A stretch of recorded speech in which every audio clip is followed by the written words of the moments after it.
Meanwhile, search and rescue teams in Nepal's capital are picking through wrecked homes after waters have receded from monsoon floods that killed at least 236 people. Entire neighborhoods in Kathmandu were inundated after the heaviest rains in more than 2 decades, with the capital temporarily cut off from the rest of Nepal after landslides blocked highways. Nepal's Home Ministry said that 236 people have been killed across country, with another 29 still missing. Police said that at least 28 of those killed were buried alive when earth from a landslide careened into vehicles on a highway south of Kathmandu. Bulldozers were being used to clear nearly 24 sections of major roads leading into Kathmandu that had been blocked by debris. The Home Ministry said that it is working to rescue numerous people who have been stranded on highways. Rescuers in knee-high rubber boots were using shovels to clear mud from the worst-hit riverside neighborhood around Kathmandu, many of them unauthorized slum settlements.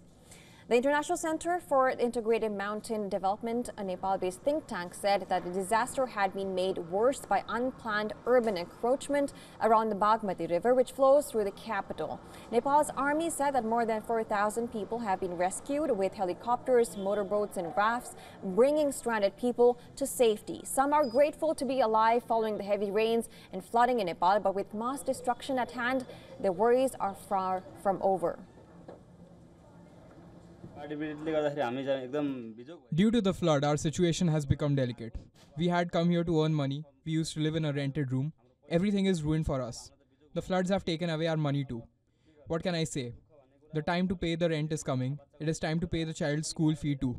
It is great that we were saved. The rescue team saved our lives. The merchants in Kathmandu say that the damage to intercity roads has drastically cut the supply of fresh fruit and vegetables into the capital.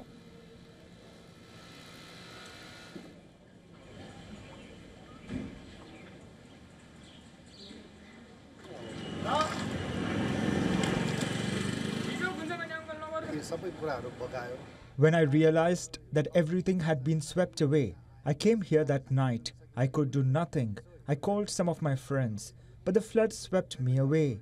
I saved myself by grabbing onto a bar.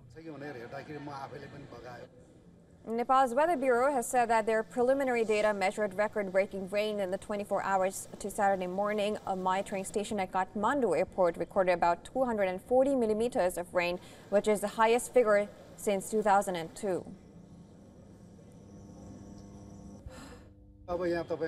Until now, none of the public representatives have come here. Since there are many damages, they might have gone to places that are more severely affected. The summer monsoon from July to September brings South Asia 70 to 80% of its annual rainfall and is vital for agriculture and food production in a region home to around 2 billion people. However, monsoon rains also bring widespread death and destruction in the form of floods and landslides. Experts say climate change has worsened their frequency and intensity. It is an extreme event. This was a record rainfall for the time frame covered by our weather data, at least in Kathmandu. Given the timing, I see the possibility of climate change playing a role to some extent. However, it is not solely that. Unplanned infrastructure also contributes to the situation. Over 200 people have been killed in Nepal due to the heavy monsoon downpours, leaving over 100 injured and destroying almost 2,000 houses. The rescue operation is still underway. The Nepal Police, Army and Armed Police Force have expedited the rescue operation, especially for those stranded and for those displaced due to floods and landslides. Meanwhile, Nepal Prime Minister KP Sharma Oli has landed in Nepal after concluding his 10-day-long US visit.